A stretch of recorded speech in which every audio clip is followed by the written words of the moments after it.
listening to the AFTERBUZZ TV network, now the largest new media platform on the web, and your number one source for after-show entertainment. Very good, Gene. Johnson.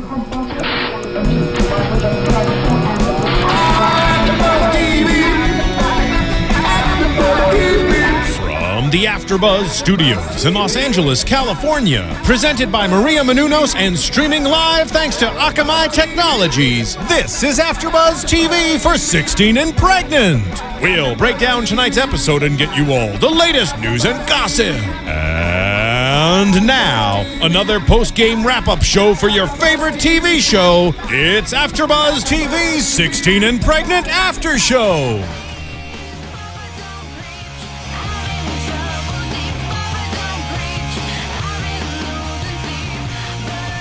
Welcome, ladies and gentlemen. Hello. You are tuned in to AFTERBUZZ TV, the 16 and Pregnant After Show. I am Tiffany Williams, and I am hosting solo this evening.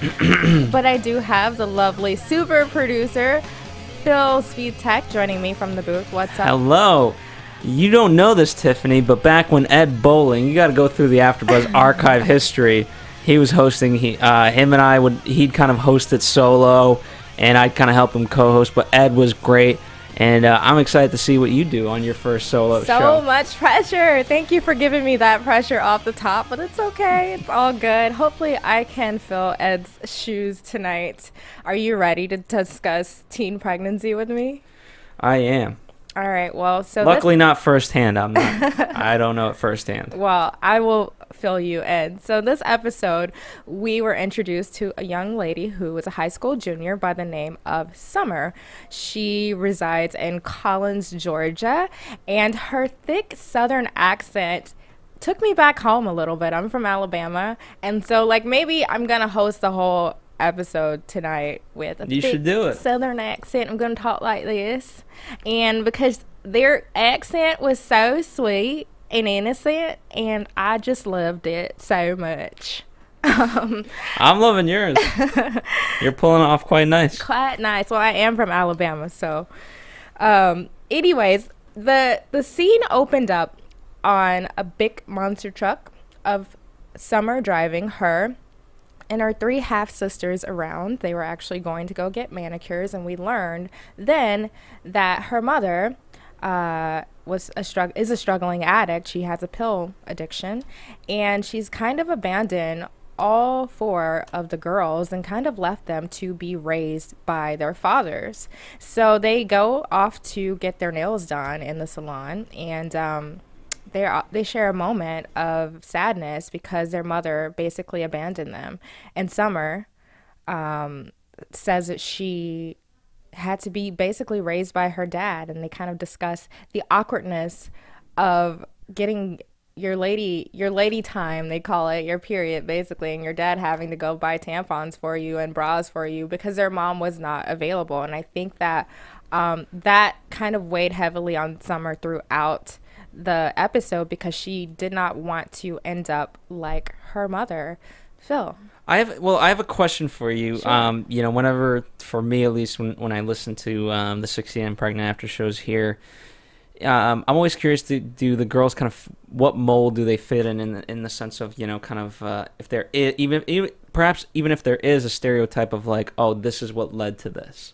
And so, you're already kind of saying the mother wasn't in her life and things like that. Now she's the oldest, so perhaps she's rebelling, against responsibility just in general, or perhaps the only person that she has in her life to follow suit is the mother, and so she doesn't know the right way to go about it. I always wonder that too, and I was watching this episode and I couldn't help but wonder, because I know this does not only happen to a certain type of girl. Surely there is a wealthy family out there with a teen pregnancy happening, but this whole season, it's kind of been one, I don't want to say train wreck after another, but it just is getting increasingly worse. And the common denominator in all of these episodes has been that these girls don't have a strong female figure to look up to or just strong roots at home whatsoever. So Summer in this episode wasn't living at home at all. She had moved out at a young age because her mother could not take care of her, and she was living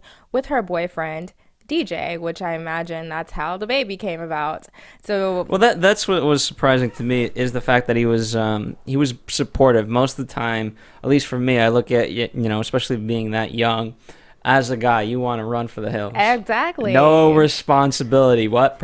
I'm out. I don't want to Not say mine. this, but I can't blame them. Like, if I was a dude in that situation, like, I would pull a Donald Draper quickly. But I'm not encouraging that. Don't do it. It's wrong. You got to be responsible. If you do the crime, you got to do the time. Well, I think first and foremost, just be responsible Be from the get-go responsible. rather than that. But it's just so tough because you're not. I mean, legally, you're not even considered an adult, and so And you're not. And sometimes it's painful to watch their decision-making process, because you realize that these are very irresponsible kids that have to grow up very quickly.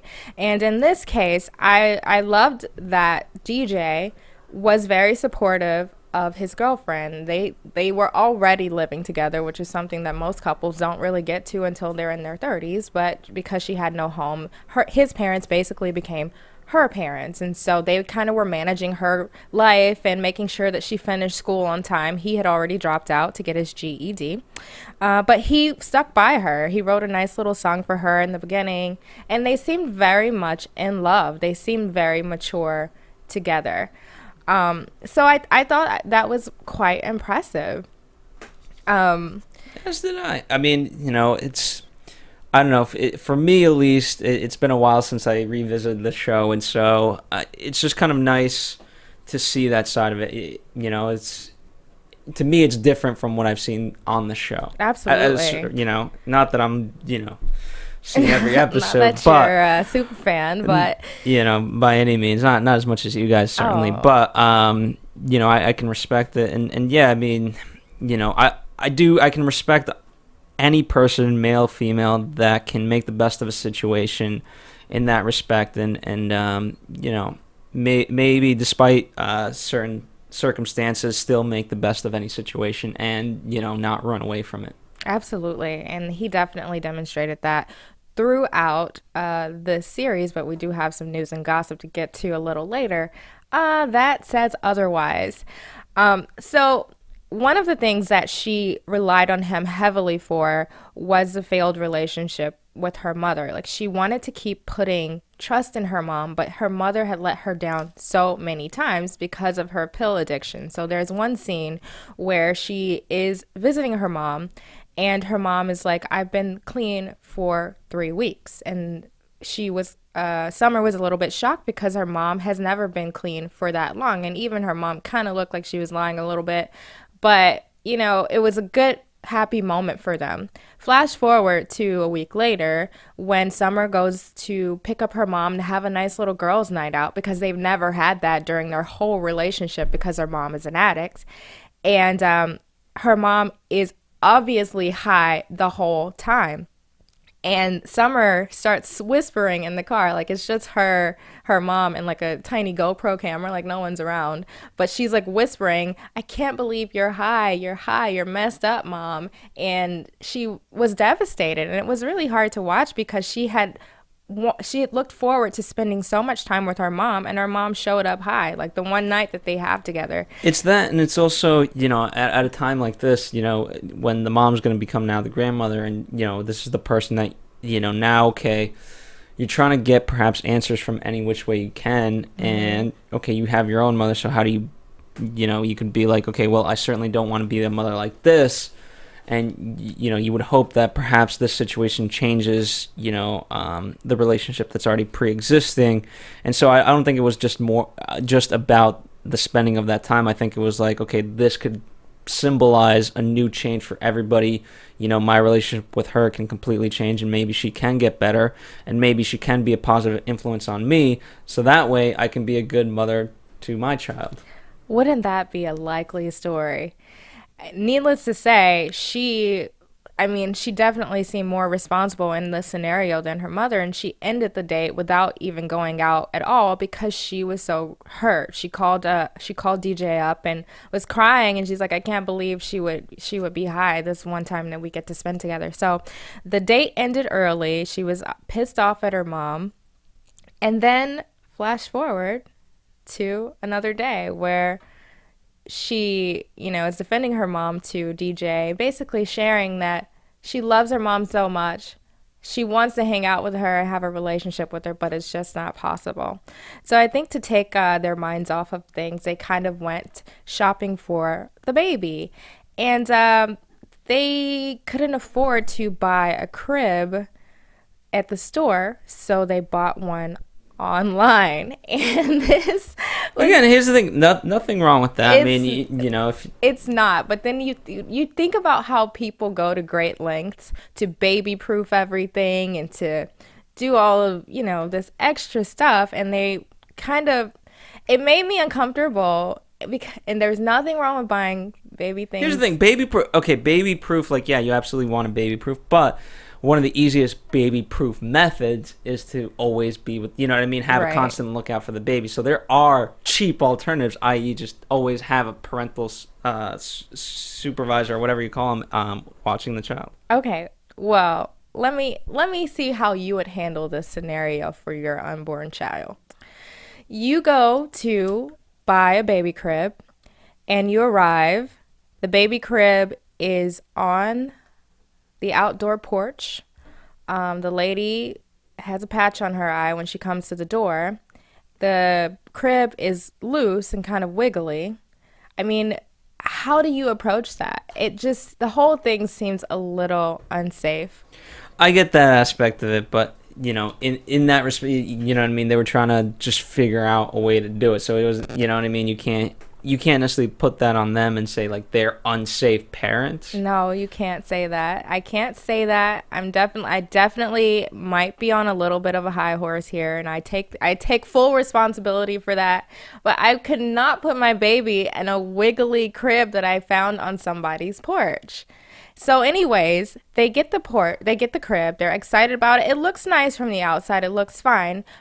They get it back home, bring it into the house without cleaning it or anything, and the crib has bugs crawling out. Now that's gross. That is gross. The mattress everywhere. Like, there are bugs everywhere, and they take the mattress out in the house and they put it against the wall. Like, what are you doing? You're gonna infest your carpet, your couches, and everything. So I just don't feel like they thought that through at all. Luckily, the mother was there to kind of step in, and she's like, you know what? We can take this mattress outside. We'll hose it off. It's all good. You got a crib. It'll be fine. And so I don't know, that whole scene just made me very uncomfortable. Am I being a little snobby, Phil? You can tell the truth. Not in that respect. I mean, certainly, again, there's things that tater on unsafe, but here's the thing, certainly, especially for a child, where they're so susceptible to diseases, things of that nature, certainly, infestations, you don't want to mess with that. Exactly. And so so you kind of have to teeter the line quite a bit, but again, it's nice that his mother was there for them. And again, kids, like any time you have situations like this, I think people just need a really good support system. Exactly. Because they're not equipped to handle this on their own just yet. And I think that it's definitely, the producers are aware of that, and they kind of, in their shooting, they make that these are kids that we're dealing with here, and in their decision making, it definitely reflects that as well. Another questionable decision that came up during this episode was DJ, the boyfriend. He decided, maybe a couple weeks out from the birth of their baby, that he wanted to have a pit bull. A baby pit bull for $85. And this was, he broke the news to everyone at her baby shower, that he was going to go and buy a pit bull that day. And of course, the decision was met with an unfavorable response. His mother, for one thing, he lives at his mom's house and he's bringing a pet there. For two, he has a newborn baby that's due any moment, and he's spending money and time to train a baby pit bull. So I mean, it's almost like having another child. It's definitely having another child.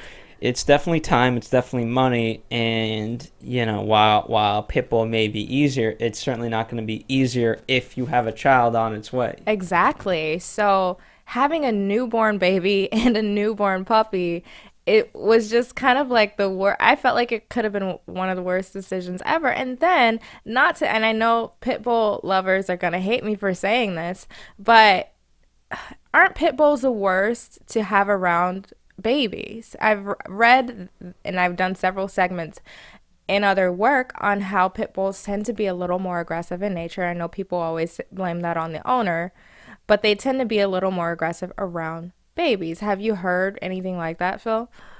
I don't know if I can verify that or not. I mean, from my perspective, the only thing is, I could see where if you're a new parent, you kind of want, and in your dog lover, maybe you want the child to have a dog and things like that. But first off, if it's just born, it's never gonna be able to play with the dog. You don't have a grasp of having a child yet. So typically when most parents, let's say responsible parents, get a pet for the kid, let's say the kid's at least 4. Yeah. You know what I mean? Because then they could play with each other. In terms of the pit bulls specifically, I know I didn't really answer your question. I don't know. It's tough. To me, in the case of him, it just shows that perhaps he's, where he was, now it's almost like wet feet. Right now, you're getting close to the date, so it's like, okay, let me figure out something that can distract me. You know what? That makes a lot of sense. I didn't think of it that way, but it's totally like some sort of defense mechanism that's happening, that he feels a need to get something else. So like the mother, her response to him was, you cannot take care of a dog right now. And he goes, oh, but I can take care of a baby and I can't take care of a dog. What do you mean by that? Which I didn't even understand that defense. It just made no sense to me. But needless to say, the dog, he went and bought the dog. Summer actually never said anything directly to him. I think she just wanted to avoid confrontation with her baby daddy, which is a smart girl. But she was definitely pissed off about the idea of him spending money on anything other than their baby. And so he went and brought the baby home. And it was a tiny little cute dog, but it was in need of training. I think like he may have peed in the house that day. It's just so much work goes into a dog, definitely, and what people don't realize, that if a dog misbehaves, it's not on the dog, it's on you. Right. Which they should also know that about it. A dog is a great practice for a kid, but not when you are about... when you're about to have a kid in a week. You don't need to go get a dog.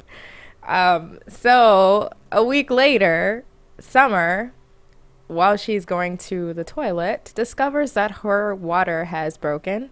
And this kind of lights up DJ's face. He's filled with joy, and they kind of rush off to the hospital.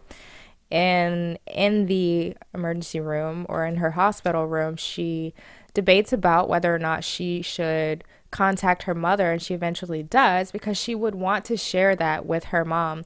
Now, back and forth, she's had some back and forth with her mom leading up to this about whether or not she would let her mom babysit her child alone. And her mom kind of has some resentment, but she understands Summer's concerns. Like, would you leave your mother knowing that she's an addict and she could be irresponsible with your child? No, at that point, you can't. You have to be, no matter how much you may love your mom, it's only hurting her, in the sense that, she has to hit rock bottom if she's going to change. And so, but if she's really that angry that she cannot see the child, then it's like, okay, I will prove to you that I can be clean, and do it for a long time. It might even take a year, let's say, but do that and prove the daughter wrong.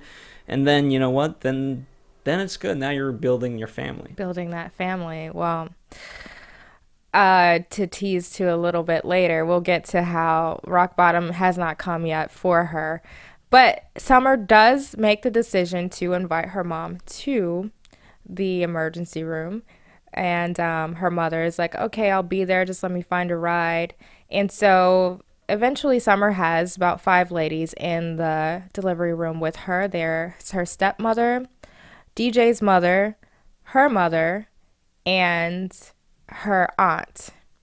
And at some point, all of the ladies are just kind of discussing the horrors of having a child and how much it hurts. And they spend maybe 2 minutes going back and forth about how excruciating it is, how much pain she's going to suffer within the next hour or so to deliver that baby, and how it's absolute hell to have a kid. And all the while, Summer's freaking out. And she's like, can you just shut up? I don't want to hear about it. You're freaking me out. And her mom, like, cut to her mom. She's like, can they just give her something? Give her some drugs to calm her down. We're like, Mom, can that not be your go-to? Can you let her do this naturally? But anyway, she does eventually get some medicine to calm her down. And out pops baby. Which was a happy moment for everyone in the delivery room. There were a bunch of tears and hugs and faces of joy.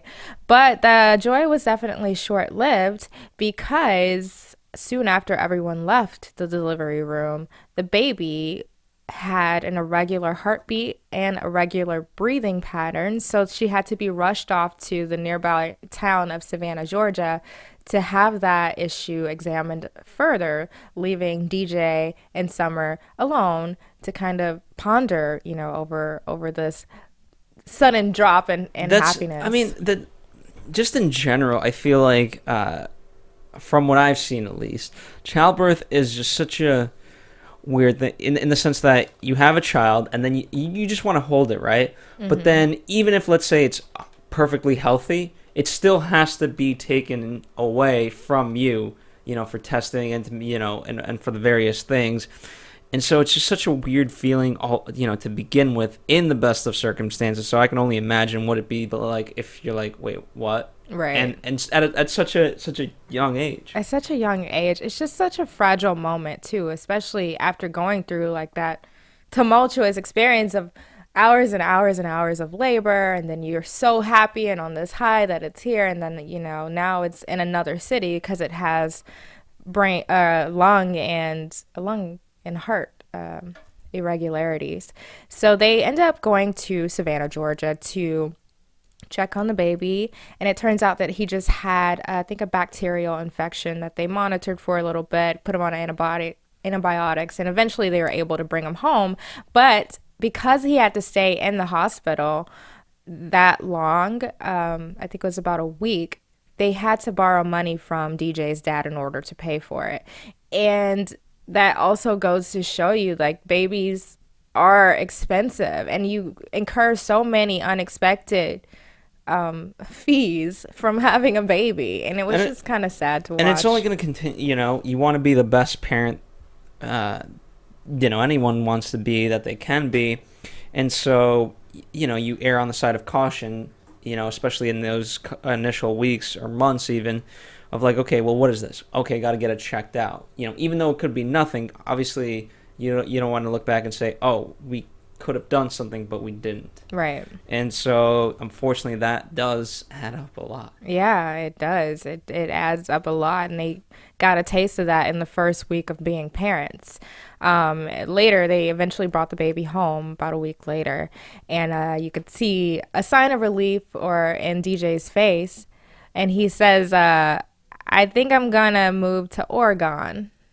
And he says it a few times, and they're like, what are you talking about? He's like, I'm going to go to Oregon. I'm going to go to Oregon. Thank God for the caption underneath it, because he means he's going to go to Oregon.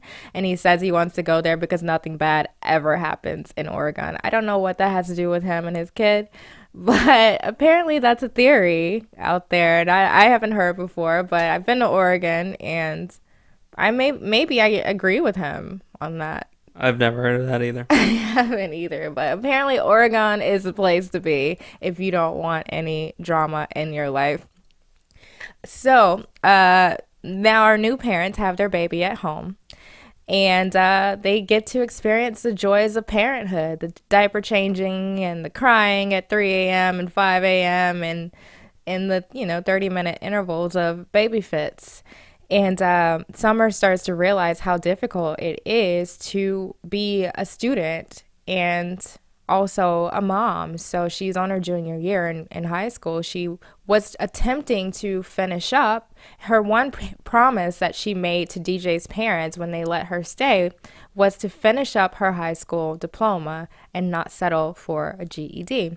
So at some point she realizes that that's not going to happen. It's just too hard to be a full-time parent and also a full-time student. And so she breaks the news to DJ's parents and tells them that she has decided to get her GED instead. And this is also kind of an uncomfortable scene to watch because they have given her a lot. They've given her a place to stay. They've given her guidance and money and basically been her parents while her parents have been away. And the one thing that they've asked in return was for her to finish up her high school diploma in order for her to make something of herself, quote unquote. And so the father was extremely disappointed that she had come to the conclusion that she would get her GED. And then his mother, even said that, I'm disappointed too. This is all we've asked of you because right now GED, in my opinion, stands for good enough diploma. It's not really a replacement. So that was kind of uncomfortable to watch, but she did stand her ground in her decision. I thought that they would make her change her mind, but apparently, she stuck to her guns and she was determined to stop school because it's impossible to juggle both. And with the baby crying every 30 minutes, I can imagine so. Yeah, I mean, I don't know exactly what I would do in that situation either. So yeah, I mean, ultimately the decision was hers and as long as she stood by it, then I can get behind it too. Shortly after that scene, we got a call from her sister who had some bad news for Summer. Her mother had been arrested for writing bad checks and forgery and was facing 2 years in prison. So that was also another, it's like when in this episode, it was full of, left turns quickly. And I was very surprised by Summer's resilience through all of these adversities that she faced. I think we only saw her shed a tear once. She was a very strong girl. So she and DJ went to visit her mother with her child in order to spend some time with her because she could be facing 2 years in prison for forgery.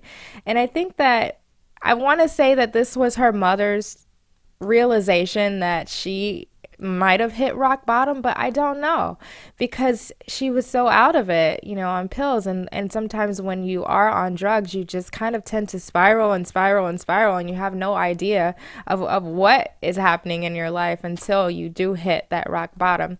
So the scene in her mother's living room with Summer and DJ and the newborn baby was heartbreaking because this was the first time that we've seen Summer kind of break down during this episode. And she was still, crying a bit, but she was comforting her mother who was in tears the whole time because her mom, there's a baby here that she's a grandmother to that she might miss a few years of her life, of the Peyton's life now. And it was kind of hard to watch. So her mother admitted to the crime. I thought maybe she would plead not guilty or something, but she admitted to the crime. And she's like, I wasn't even thinking when I was writing all those bad checks that this was actually something bad. And, it caught up with her unexpectedly. And now she's facing 2 years in prison. So that was pretty sad. But, they kind of got through that, and DJ was definitely her rock throughout that situation too, as he was throughout the whole episode. He even said, I got you, you got me. And that's really all that we need at the end of it. It was nice. A nice little twist to a sad ending of sorts. Yeah, I mean, I don't think I can remember a 16 and pregnant that was nice. Oh yeah, well they I guess they're not nice, but you kind of have to find some nice something. You have to find nice. Solace, right? Some nice solace in all of it. I do want to get to some news and gossip though. AfterBuzz TV News. So according to Radar Online, they actually just posted this article about Summer and DJ's relationship. Apparently, they eventually got married shortly after the baby was born. And Summer recently walked in on DJ in their new home with his mistress, and a fight ensued. So our loving boy DJ apparently was cheating on her, started cheating on her. And in her statement, Summer actually posted about this on her Ask FM page. She says that he cheated on me because he thought that I was cheating on him, and I'm going to try to stay with him in order to work it out for the baby, because I think that they do love each other. By the way, if he told her that, I thought you were cheating, so I cheated. That is, oh my, that is the world's worst Mind you, lie. they're teenagers. They're teenagers, Phil. Give them a break. But it's not like you haven't heard that excuse before. It's just still equally bad, even when you hear it from a 17-year-old. If you think your spouse is cheating, you talk with them about it and say, hey, are you cheating? Oh, you don't Phil. cheat. What are you proving? You're so practical, Phil. I don't know what we're going to do with you. There's no use for that type of sensibility in this world. I don't know. Anyways, in her statement, she says, don't worry, I whipped that bees I got me some, and it's all good. So apparently she feels like she got her revenge on his mistress, and now all is right with the world. They're going to try to work it out. But I'm going to get to some predictions, because I don't know about that. And now, your AfterBuzz TV predictions. So, I'm going to predict that maybe the mom will get out of prison and realize that, I looked horrible. And maybe it could be sobering for her to watch some of the pain that she caused her daughter in this episode alone. And maybe she will, get her act together and be there for Summer and Peyton. I'm also predicting, since the fight happened and Summer kind of felt like she got her revenge on the mistress, and they kind of cleared up the understanding of, I thought you were cheating. No, I thought you were cheating. They realized that neither one of them were cheating. Actually, one of them was cheating.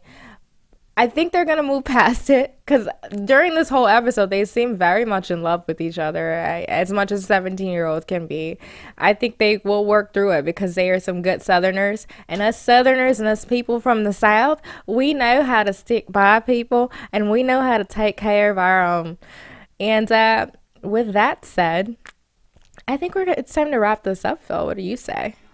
I agree. Where can we find you? You can find me at latransplant.com, which is a website dedicated to people looking to move to Los Angeles and make friends here. And also, you can find AfterBuzz TV on iTunes. Be sure to rate and subscribe and download, and let us know what you think. Until next week, I will see you then. From executive producers Maria Menounos, Kevin Undergaro, Phil Svitek, and the entire AfterBuzz TV staff, we would like to thank you for listening to the AfterBuzz TV network. To watch or listen to other after shows and post comments or questions, be sure to visit AfterBuzzTV.com. I'm Sir Richard Wentworth, and this has been a presentation of AfterBuzz TV. Buzz you later. The views expressed herein are those of the hosts only and do not necessarily reflect the views of AfterBuzz TV or its owners or principals. Thank you for watching AfterBuzz TV on YouTube. For more of your favorite after shows and interviews, subscribe to our channel here, and be sure to share your opinion on the episode in the comment section below here. We'd love to see what you guys are buzzing about. Thanks again. Buzz you later.